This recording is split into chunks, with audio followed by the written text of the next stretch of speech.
Next news, Charlie Hebdo, stabbings suspect radicalized by Pakistani groups. So, if you guys are not aware, in 2020, before the beheading of Samuel Paty, there was this Pakistani guy that stabbed two people with a meat cleaver outside of the former Charlie Hebdo offices. Because and then we'll get into that, but that's the background. Okay. Starting off with a French word. Les Parisiens, newspaper. Les Parisiennes. Thank you. Newspaper reported on March 22nd that a Pakistani man who attacked the former Charlie Hebdo office was radicalized by videos of a preacher in his home country and anti-France demonstrations. The 26-year-old man, Zahir Hassan Mahmoud, spent days leading up to his attack consuming extremist preachers on YouTube and TikTok, denouncing France and Charlie Hebdo. The perpetrator was also influenced by Prime Minister Imran Khan, who accused Macron of attacking Islam. Mahmoud did not realize that the magazine had changed their office location after the 2015 attack, and presumed the two people he attacked were employees of Charlie Hebdo. Both victims sustained serious injuries. Mahmoud is from the village of Kosli Kazi in the Punjab province. He entered France with false papers to claim asylum. A video was found on his phone, recorded before his attack, calling for the decapitation of blasphemers. He received a call from Grace the same day, which appeared to refer to a premeditated assault. Okay, so I have to say something. WION, this is the news that we're getting this from, is like India. I think it's a right-wing leaning Indian-based anti-Pakistani news website. So I don't know how much we can trust this. Katie, in the live chat, please help us out here. The thing is that, I mean, if you want to mention Pakistani groups, I mean, they're just talking about Wahhabi groups, right? So you could basically talk about Saudi Arabia here at the same time, a country that India is getting closer and closer to. So see, yeah, okay. So he's saying yes, partly, yeah. So I don't know if we could blame Pakistan. Can we blame Pakistan for this? These are the ideas. These are Wahhabi ideas. That is the main source of it has been Saudi Arabia. I mean, it went to Pakistan from Saudi Arabia. Like, are we?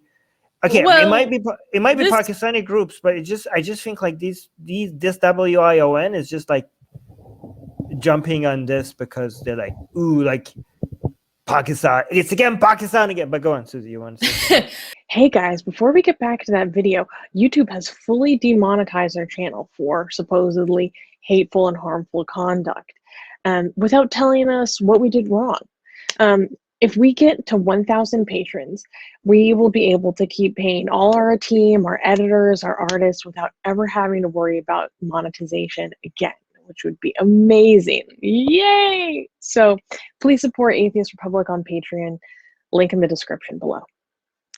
No, I mean, and like we've said many times before, like we can be critical about any news source and like any bias that's from the source, right? I think that the title is a little bit misleading, like radicalized by Pakistani groups. Like it was more about just the content that he was viewing. Like maybe those people were from Pakistan. Oh, well, I mean, he did watch videos of Qadam Hussein Rizvi, which is the he died recently, the founder of the Islamist Tehreek-e-Labak Pakistan Party and other radical preachers. So he was influenced by like radical Pakistani preachers. I think that's fair to say. And right. By Prime Minister Imran Khan himself accusing Macron of attacking Islam. Right. Maybe this is fair. Okay, I'm not saying it's not fair. Okay, I do consume media outlets that are biased by keeping their bias in mind, right? Katie is confirming in the live chat it is right leaning. It is a right leaning site. So yeah, I was correct. You guys are impressed. I know these things. It focuses more on global news instead of domestic news, but it is right leaning Indian site. Okay. The reason why I'm wondering why they're framing it like this, because I think they have an anti-Pakistani agenda. I mean, it's fair to have an anti-Pakistani agenda, given that it's Pakistan. But coming from an Indian news website, I just don't. I just think we have to be more skeptical about it. The way I would look at it is that if this guy was like listening to radical Muslim preacher based in Canada, would they in the title probably would just say radical Islamist, or it would emphasize that he was a Pakistani national. Yeah, but not the fact that he was in Canada. I don't know. Maybe like right-leaning people in Canada would focus the fact that this is on Canada because to show how bad Canada is right now. But I think like, would you the same website I don't think would blame Canada, would blame the preacher at that point. Do you know what I mean? So I just think like there's a reason why there might be a reason why they put the Pakistani groups in the title. Here's the thing: if it was a Saudi preacher, I think they might not have put the fact that the preacher is Saudi in the title. I think, but I'm not sure. Rivka. Well, I was just thinking about what you were saying about how things are framed. And the first thing that came into my mind when you said they would blame Canada was they would say, look, this guy got asylum and look what he did. Mm-hmm. Right?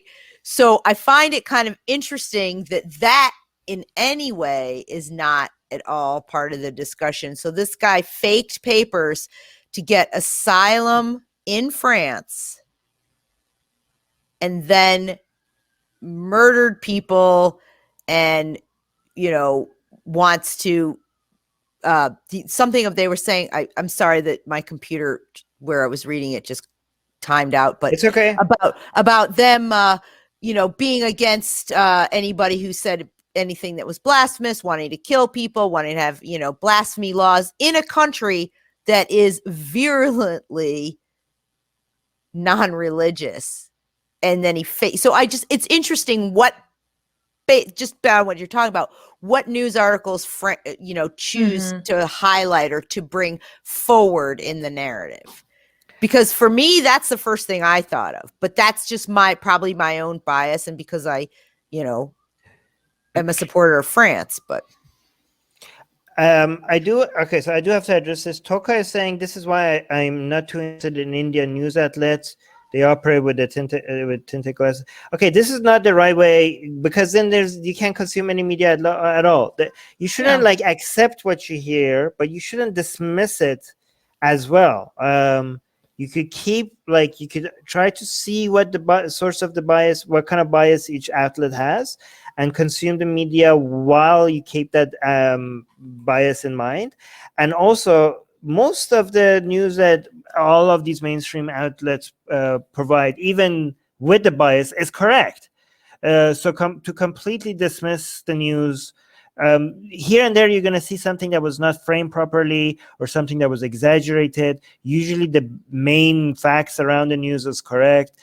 Just having that in mind about the way things are framed will make you a much better consumer of media, but you can't just dismiss the news from any sources just because they have a bias. Just keep the bias in mind, but don't restrict yourself, because the problem is that if you think like, well, this is right-leaning and this is left-leaning and this is as propaganda for these people, and if you keep doing that, then you're going to only consume things that are in line with your media, that is in line with your way of thinking, and now you're in an echo chamber. In fact, what I do is when I notice a certain media has a bias, I might even consume that kind of media more because I want to know how certain news is framed by people with that kind of bias. I want to see so there's two, in that sense, I'm consuming the news twice. First, the underlying event that happened, but I'm also when I see the way they're framing it, I'm also getting the news on how this news is being framed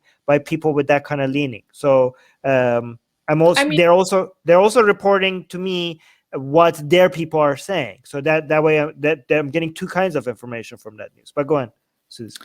I think it's fair to talk about the influence of Pakistani groups on this individual. When he committed this act, he was praised by his father and many other individuals who I saw as a lion of Islam.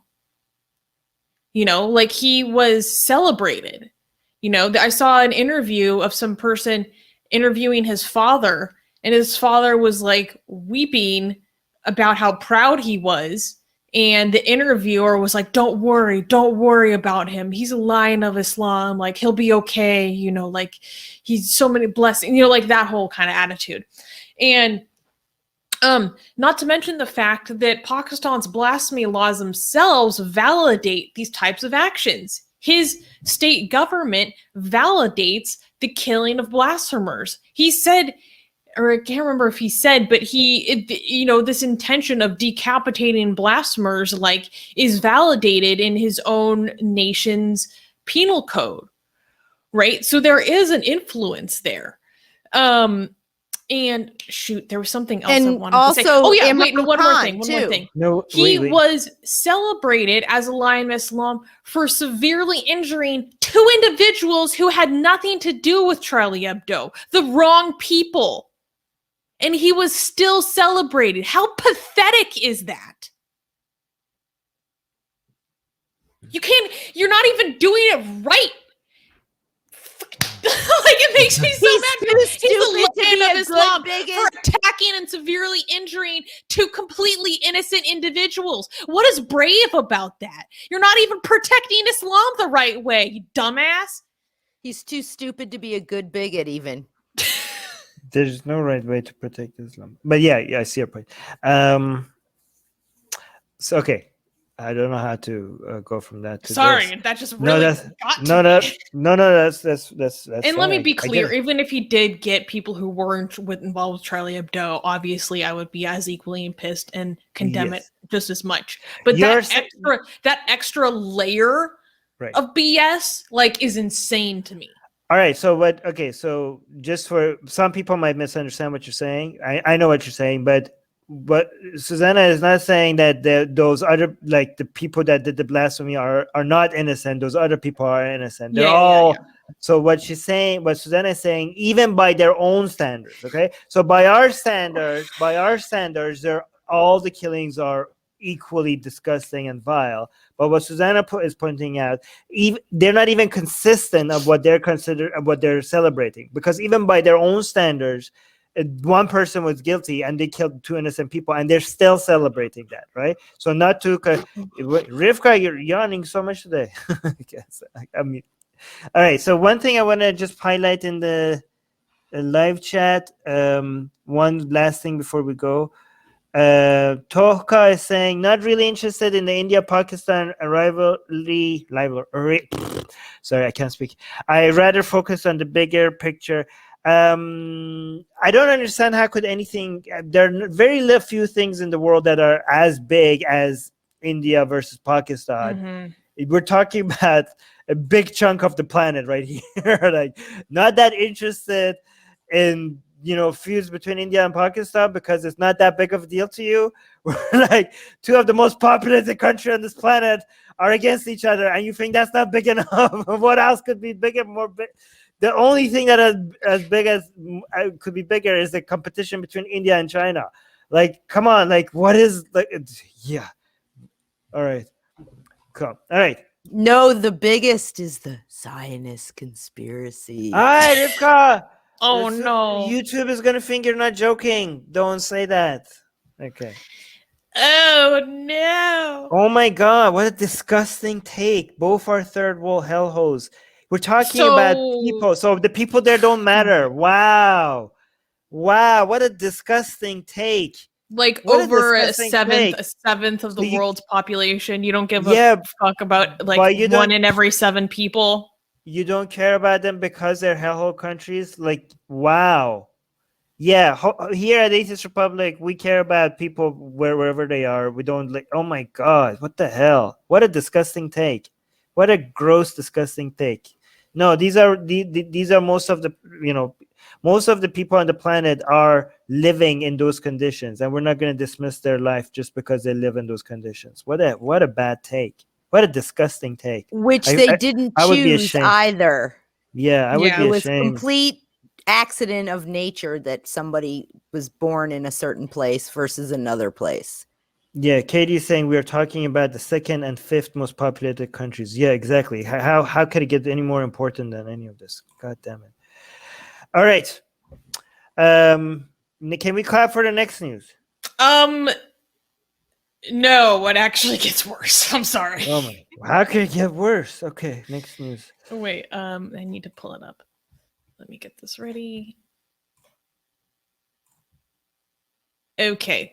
In another episode of Tantra Gone Wrong. Wait. Toka retracted. Let's acknowledge that. Retracted. Okay. Thank you, Toka. Acknowledge the growth, acknowledge accepting when you're wrong. So people make mistakes. We should accept it when they accept that they're making a mistake. Good. This is good. All right. Next news. Wait, but I want to say this now before we start the next news so it's easier for our editor to cut.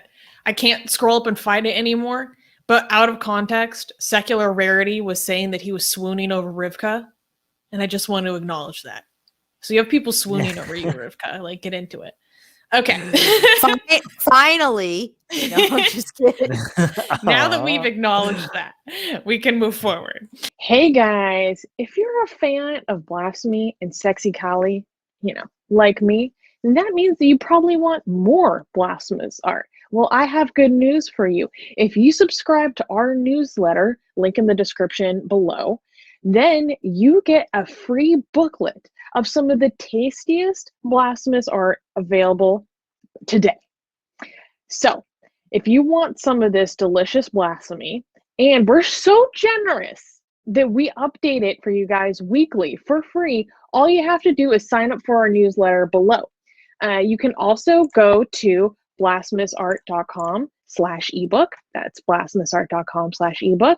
Sign up with your email, and you get free gifts of this tasty blasphemy. What could be better? So make sure you sign up. Link below.